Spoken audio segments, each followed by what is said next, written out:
என்று தோழர் கேட்டார். ஒன்றும் பதில் சொல்வதற்கு அவருக்கே தெரியும், எல்லோருக்குமே தெரியும். எப்போ முடியும் நம்முடைய போராட்டம்? எப்போ பிரச்சனை முடியுதோ அப்பதான் போராட்டம் முடியும். பிரச்சனை முடியாமல் நாம் போராட்டத்தை கைவிட முடியாது. அதனால் அடுத்த போராட்டத்தை நாம் அறிவிக்க இருக்கின்றோம். அடுத்த போராட்டம் நான் மட்டுமல்ல, மற்ற சங்கங்களை எல்லாம் பேசிக் கொண்டிருக்கின்றோம். அடுத்து நாம் வேலைநிறுத்த அறிவிப்பு தான் கொடுக்க போகின்றோம். ஏனென்று கேட்டால், இந்த அரசாங்கத்திடம் நாம் எத்தனையோ கோரிக்கை வைத்து விட்டோம், எவ்வளவோ பேசிவிட்டோம். அவ்வளவு பேசியும் இந்த அரசாங்கத்திற்கு புரியவில்லை. கடந்த ஜனவரி 9, 10 2 நாள் வேலை நிறுத்தம் நடைபெற்றது. ஒருவேளை அந்த நடைபெற்ற வேலை நிறுத்தம் அந்த கூட்டு இயக்கம் தொடர்ந்திருக்குமே ஆனால் இந்த பிரச்சனை ஓரளவுக்கு முடிவுக்கு வந்திருக்கு.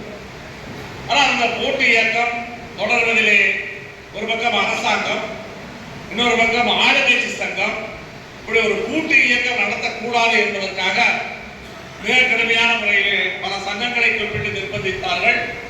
பல்வேறு விதமான சித்து வேலைகளை செய்தார்கள். அதனால் நம்முடைய கூட்டு இயக்கத்தை தொடர முடியவில்லை. இப்பொழுது மீண்டும் நாம் கூட்டு இயக்கத்தை தொடர்வதற்கான ஏற்பாடுகளை செய்து கொண்டிருக்கின்றோம். ஒரு வேலை நிறுத்த நோட்டீஸ் என்பதுதான் கொடுக்க போகின்றோம். ஏனென்று கேட்டால் எல்லா பிரச்சனைகளிலும் பேச்சுவார்த்தை 4 வருடம் முடிந்து 3 ஆண்டு ஒப்பந்தத்தை 4 ஆண்டு ஆக்கினார்கள். 4 ஆண்டு முடிந்து 5 ஆண்டு முடிந்து விட்டது. எப்ப மறுபடியும் பேச்சுவார்த்தை? 13, 14 என்று டிவியில தான் செய்தி வந்துச்சு. அதிகாரிகளை கேட்டால்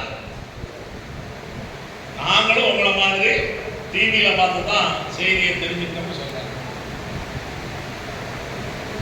யார் இவர்களுக்கு தகவல் சொன்னது, யார் எந்த டிவிக்கு தகவல் சொன்னது என்பது அந்த டிவிக்காரருக்கே தெரியுமா தெரியாது நமக்கு தெரியும்.